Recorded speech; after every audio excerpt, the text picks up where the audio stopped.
Vespa on Matic. Video sekolah pembelajaran online mantap dan menarik.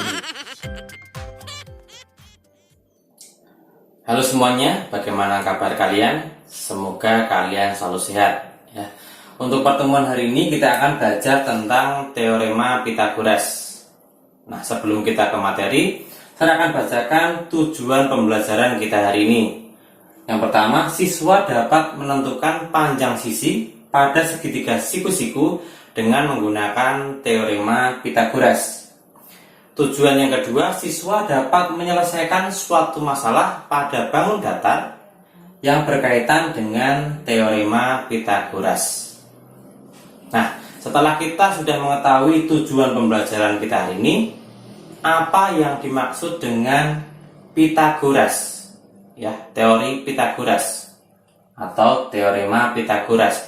Pythagoras adalah ahli matematika atau seorang ahli matematika. Jadi ini Pythagoras itu adalah nama dari penemu teorema Pythagoras ini.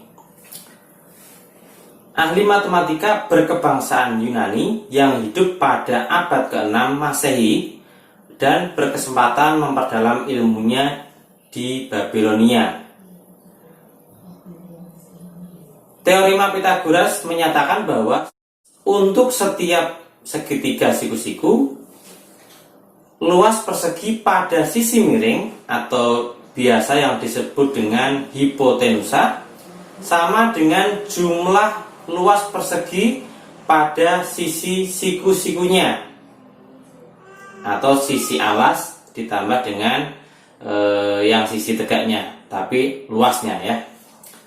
Nah, dengan menggunakan teorema ini kita dapat menentukan panjang sebuah sisi pada segitiga siku-siku jika panjang dua sisi yang lain diketahui.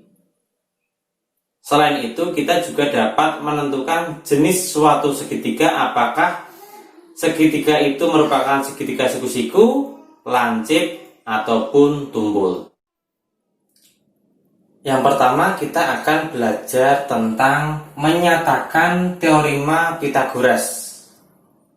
Nah, teorema Pythagoras ini berlaku pada segitiga siku-siku. Jadi khusus untuk segitiga siku-siku. Kita lihat di sini ada gambar segitiga siku-siku A, B, C. Ya. Jadi kalau misalkan ada tanda seperti ini, ya, ini merupakan sudut 90 derajat, yang berarti segitiga ini adalah segitiga siku-siku. Nah, kita bisa lihat juga sisi BC. Ini merupakan sisi terpanjang pada segitiga ini. Biasa disebut hipotenusa. Selain itu ada sisi AB dan juga AC. Biasa disebut sisi siku-siku. Nah, dalam penamaan ini kita menggunakan huruf kapital, ya. Tetapi biasanya ini ada sisi BC, ya, bisa ditulis dengan sisi A kecil karena berhadapan langsung dengan sudut A yang besar. Kemudian di sini, ya, sisi B karena berhadapan pada sudut B. Kemudian yang di sebelah sini yang bawah ada sisi C, ya, karena berhadapan pada atau di depan sudut C. Nah, setelah itu kita akan belajar untuk mengetahui rumus yang berlaku pada segitiga siku-siku. Ya. Kita lihat di sini ada sisi AB, BC dan AC. Ya. Untuk mencari panjang sisi BC, di sini ada rumusnya ya, BC yang terpanjang di sini. BC kuadrat sama dengan AC kuadrat ditambah AB kuadrat. Jadi untuk mencari panjang BC tinggal menggunakan rumus BC kuadrat sama dengan AC kuadrat ditambah AB kuadrat. Nanti kalau untuk mencari BC nya berarti tinggal diakar. Kemudian untuk mencari sisi AC, berlaku AC kuadrat sama dengan BC kuadrat dikurangi AB kuadrat. Jadi untuk sisi terpanjang ini untuk menguranginya. Sama halnya pada untuk mencari AB, ya, menggunakan rumus AB kuadrat sama dengan BC kuadrat dikurangi AC kuadrat. Nah, kalau misalkan kalian pakai nama AB, BC, AC, menggunakan rumus yang di sini. Tapi kalau misalkan menggunakan yang A, B, C, ini menggunakan rumus yang di sana, sama saja. Nah, tetapi poin terpentingnya adalah untuk mencari sisi terpanjang berarti tinggal ditambah yang sebelah sini, tapi dikuadratkan. Untuk mencari sisi yang misalkan di bawah dulu ya, berarti sisi terpanjang kuadrat dikurangi sisi yang lain, dikuadratkan juga. Untuk mencari di sini juga, yang sisi ini kuadrat sama dengan, nah sisi yang sebelah sini yang panjang, yang sisi miringnya dikuadratkan dikurangi dengan sisi yang bawah di sini juga dikuadratkan. Untuk memperjelas materi ini ya, saya akan berikan contoh soal. Di sini ada segitiga ABC dengan panjang AB 12 cm, panjang BC atau panjang sisi miringnya 13 cm. Kemudian suruh mencari panjang sisi AC. Ya, tentukan panjang sisi AC. Nah, kita bisa menggunakan teorema Pythagoras. Ya, kita lihat panjang sisi miring ini diketahui ya 13, sisi yang bawah 12. Untuk mencari sisi tegaknya berarti sisi miring kuadrat dikurangi sisi alas kuadrat. Nah, kita tulis dulu rumusnya. AC kuadrat sama dengan BC kuadrat dikurangi AB kuadrat. Ya, berarti AC kuadrat sama dengan BC-nya 13 kuadrat dikurangi AB-nya 12 kuadrat. Nah, kita bisa hitung 13 kuadrat, 13 kali 13 169 dikurangi 12 kuadrat, 12 kali 12 144. Ini tetap AC kuadrat ya, biar jelas. Jadi AC kuadrat sama dengan 169 dikurangi 144, 25. Nah, kalau AC kuadrat itu 25, berarti kalau AC sama dengan akar dari 25. Ya, jadi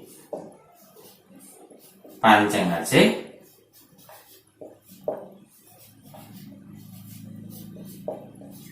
sama dengan 5 cm.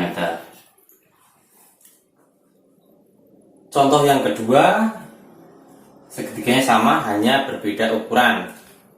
Ya, ada segitiga ABC dengan panjang AB 8 cm, panjang AC 6 cm.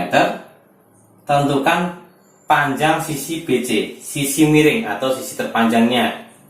Nah, kalau untuk mencari sisi miring berarti ya BC kuadrat sama dengan sisi alas dikuadratkan ditambah sisi tinggi dikuadratkan atau AC kuadrat. Kita tulis rumusnya dulu. BC kuadrat sama dengan AB kuadrat ditambah AC kuadrat. Berarti BC kuadrat sama dengan AB-nya 8 kuadrat ditambah 6 kuadrat. Kemudian BC kuadrat sama dengan 8 kuadrat. 8 kali 8 64 ditambah 6 kuadrat. 6 kali 6 36. Nah, BC kuadrat sama dengan 66 ditambah 36, 100. Kuadratnya ya, 100. Berarti BC saja akar 100. Ya, akar 100 tentunya 10 ya. Jadi panjang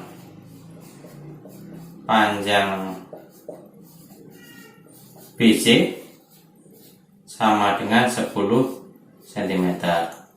Nah, kalian bisa menggunakan rumus ini tapi juga bisa langsung seperti ini. BC sama dengan langsung kasih akar boleh ya. AB kuadrat tambah AC kuadrat boleh. Ya, pakai rumus yang atas ini boleh, pakai yang ini juga boleh. Sama saja, ketemu 10 cm. Untuk contoh soal yang pertama dan yang kedua, kita tadi menghitung angkanya pas untuk di akar ya. Sekarang kita lihat contoh soal yang ketiga. Perhatikan gambar berikut. Yang soal A ada segitiga PGR dengan panjang PR 4 cm, panjang PG 6 cm, tentukan nilai X atau panjang QR. Ya. Kalian kalau mengerjakan soal tidak boleh terpaku pada rumus AB kuadrat sama dengan apa gitu ya.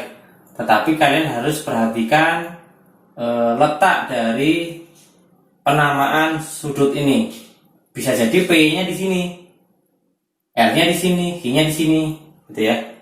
Jadi kalian harus memahami dari angka-angkanya terutama ya, sisi miringnya, sisi alas, sisi tingginya seperti itu.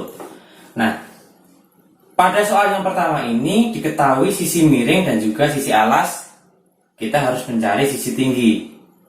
Jadi untuk mencari sisi tinggi atau QR, sisi miring kuadrat dikurangi sisi alas kuadrat.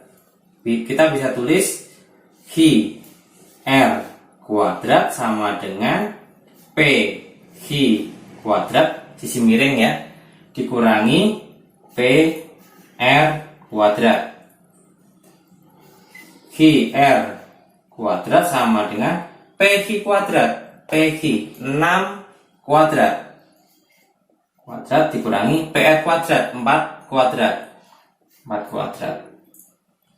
QR kuadrat sama dengan 6 kuadrat. 6 kali 6 36.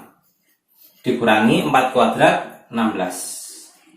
Jadi QR kuadrat sama dengan 36 dikurangi 16 20.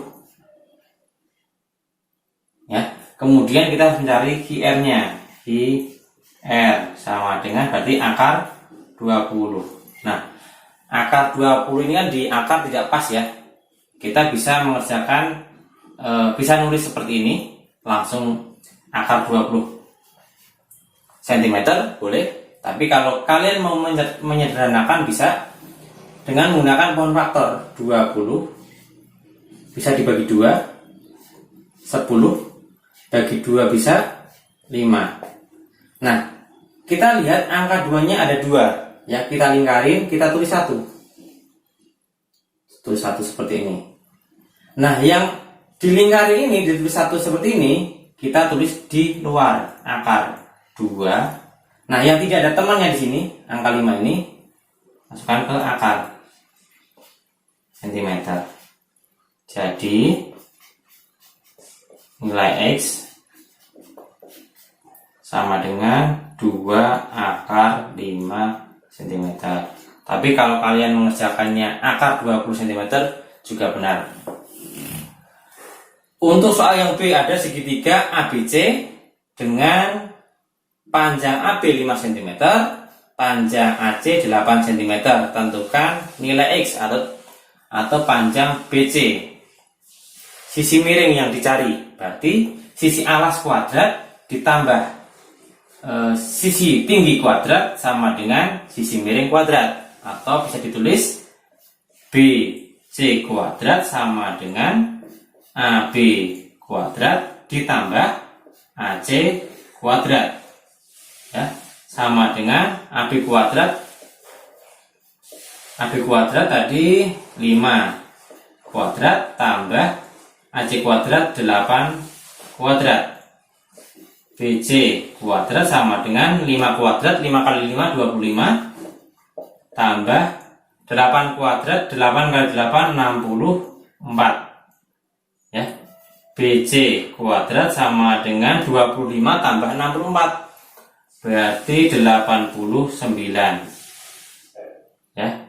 Kemudian mencari BC sama dengan akar 89. Angkanya tidak pas ya, berarti tulis akar 89 cm. Jadi nilai X sama dengan akar 89 cm. Selanjutnya kita akan belajar tentang triple Pythagoras. Apa yang dimaksud dengan triple Pythagoras? Triple Pythagoras adalah 3 bilangan asli ya, yang tepat untuk menyatakan ukuran sisi-sisi pada segitiga siku-siku, yaitu panjang hipotenusa dan panjang sisi-sisi yang mengapit sudut siku-siku. Jadi untuk memperjelasnya kita lihat ini contoh soal yang pertama tadi. Ada bilangan 5, 12, 13 ya. Kalau nanti pada soal pasti tidak ada gambar segitiga seperti ini. Misalkan kita tulis ada bilangan 5, kemudian 12 dan 13. Nah, kita harus membuktikan apakah bilangan ini, ketiga bilangan ini merupakan triple Pythagoras. Ya, kita lihat dulu. Syarat yang pertama harus bilangan asli, 3 bilangan asli. Bilangan asli adalah bilangan yang dimulai dari angka 1. 1, 2, 3, 4, dan seterusnya. Memenuhi ya, karena ini adalah bilangan asli 5, 12, 13. Nah, untuk mencari apakah 3 bilangan ini merupakan triple Pythagoras, kita cek dulu bilangan terbesarnya, 13. Nah, 13 ini kita taruh di depan, 13 dikuadratkan harus sama dengan bilangan yang lain, ditambah 12 kuadrat ditambah 5 kuadrat. 13 kuadrat 169 sama dengan 12 kuadrat 144 tambah 25. 5 kuadrat 25. 169 sama dengan 144 tambah 25, 169. Nah, kalau sama berarti ketiga bilangan ini merupakan triple Pythagoras. Contoh lain, misalkan ada bilangan 6, 8, dan 10. Nah, kita cek dulu bilangan terbesarnya yang mana? Oh, 10, berarti di depan. 10 kuadrat sama dengan 6 kuadrat tambah 8 kuadrat. 10 kuadrat 100, 6 kuadrat 36, 8 kuadrat 64. Nah, 100 sama dengan 36 tambah 64, 100. Nah, kalau sama dengan ya, berarti 6, 8, dan 10 juga merupakan triple Pythagoras. Untuk memperjelas, ada contoh soal lagi. Tentukan manakah yang merupakan triple Pythagoras. Yang A ada 4, 6, dan 8. B ada 3, 5, dan 4. C ada 2, 3, dan akar 13. Kita akan cek satu persatu ya. Yang A dulu kita lihat angka yang paling besar 8. Kita tulis di depan ya. 8 kuadrat sama dengan 6 kuadrat tambah 4 kuadrat. 8 kuadrat 64, 6 kuadrat 36, 4 kuadrat 16. 64, 36 tambah 16, 52. Nah, ternyata tidak sama. Kita coret seperti ini. Berarti 4, 6, dan 8 bukan merupakan triple Pythagoras. Kita cek yang B. kita lihat angka yang paling besar 5. Ya, berarti 5 kuadrat sama dengan 3 kuadrat tambah 4 kuadrat. 5 kuadrat 25 sama dengan 3 kuadrat 9 tambah 4 kuadrat 16. 25 sama dengan 9 tambah 16, 25. Jadi yang B 3, 5, dan 4 merupakan triple Pythagoras karena sama. Kita cek yang C. Ini tadi yang A ya. Yang B, C di sini. Kita lihat sisi terpanjang akar 13. 13 dikuadratkan sama dengan 2 kuadrat tambah 3 kuadrat. Akar 13 kuadrat 13 sama dengan 4 tambah 9. 13 sama dengan 13. Nah, meskipun hasilnya sama tetapi bukan merupakan triple Pythagoras. Jadi kalau misalkan nanti ada soal langsung ada akarnya, bukan. Kenapa? Karena syarat triple Pythagoras adalah ketiga bilangannya harus bilangan asli. Jadi kalau misalkan ada soal seperti ini, tentukan manakah yang merupakan triple Pythagoras, jawabannya adalah yang B. Karena kita cek 25 sama dengan 25. Yang A tidak sama dengan yang C. Ada yang bukan merupakan bilangan asli, yaitu akar 13. Selanjutnya kita akan belajar untuk menentukan jenis segitiga dengan menggunakan dasar teorema Pythagoras. Kita bisa menentukan jenis-jenis segitiga. Nah, kita lihat di sini ada gambar segitiga A, B, C. Yang pertama ini ada gambar siku-siku ya, dicondongkan ke depan menjadi segitiga A, B, C, tapi bentuknya segitiga lancip. Untuk yang gambar selanjutnya ada segitiga siku-siku A, B, C, dicondongkan ke sebelah kiri berarti ya.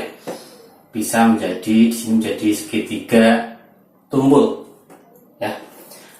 Pada segitiga ABC dengan panjang sisi A, B, dan C berlaku nih, jika A kuadrat sama dengan B kuadrat tambah C kuadrat, maka segitiga ABC adalah segitiga siku-siku di A. Jadi kuncinya di sisi miringnya nanti. Kemudian jika A kuadrat lebih kecil dari B kuadrat tambah C kuadrat, maka segitiga ABC adalah segitiga lancip. Lancipnya di A. Kemudian jika A kuadrat lebih besar dari B kuadrat ditambah C kuadrat, maka segitiga ABC adalah segitiga tumbul di A. Untuk memperjelas ada contoh soal. Berdasarkan pasangan 3 sisi di bawah ini, tentukan jenis segitiga berikut ini. Ada 4 pasang ya. Ada 24, 10, dan 26, 10, 12, dan 8, 8, 6, dan 4. Kemudian yang terakhir 25, 7, dan 24. Kita harus cek satu persatu jenis segitiga untuk keempat pasangan ini. Yang pertama kita lihat 24, 10, dan 26. Kita cari bilangan yang paling besar ya, karena ini merupakan sisi miringnya. Ya, kita cek 26 kuadrat sama dengan 24. Jangan sama dengan, harus titik-titik dulu ya. 24 kuadrat tambah 10 kuadrat. Nah, nanti kalau misalkan sama dengan berarti segitiga siku-siku. Kalau lebih besar berarti segitiga tumbul. Kalau lebih kecil berarti segitiga lancip. 26 kuadrat 6, 7, 6. 24 kuadrat 5, 7, 6. Tambah 10 kuadrat 100. Nah, 6, 7, 6 titik-titik 676 sama dengan ya. Berarti kalau sama dengan merupakan segitiga siku-siku. Segitiga siku-siku.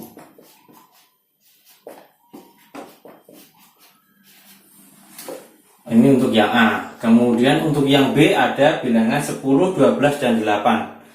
Bilangan terbesarnya 12. Berarti 12 kuadrat sama dengan 10 kuadrat, maaf, titik-titik ya, lupa. Titik-titik 10 kuadrat tambah 8 kuadrat. 12 kuadrat 144. Titik-titik 100 tambah 64. 144 titik-titik 164 kurang dari, ya. Berarti kalau kurang dari merupakan segitiga lancip. Kemudian yang C di sini 8, 6, 4. Kita cek dulu. Yang paling besar 8, berarti 8 kuadrat titik-titik 6 kuadrat tambah 4 kuadrat. 64 titik-titik 36 tambah 16. 64 titik-titik 36 tambah 16 52. Berarti lebih besar dari. Kalau lebih besar dari berarti ini merupakan segitiga tumbul. Segitiga tumbul. Nah, yang D di sini aja. Yang D ada 25, 7, dan 24. Yang paling besar 25, tulis depan 25 kuadrat titik-titik 7 kuadrat tambah 24 kuadrat. 25 kuadrat 625. 625 titik-titik 49 tambah 576. 625 titik-titik 49 tambah 576 625. Berarti sama dengan. Nah, kalau sama dengan berarti ini merupakan segitiga siku-siku. Segitiga siku-siku.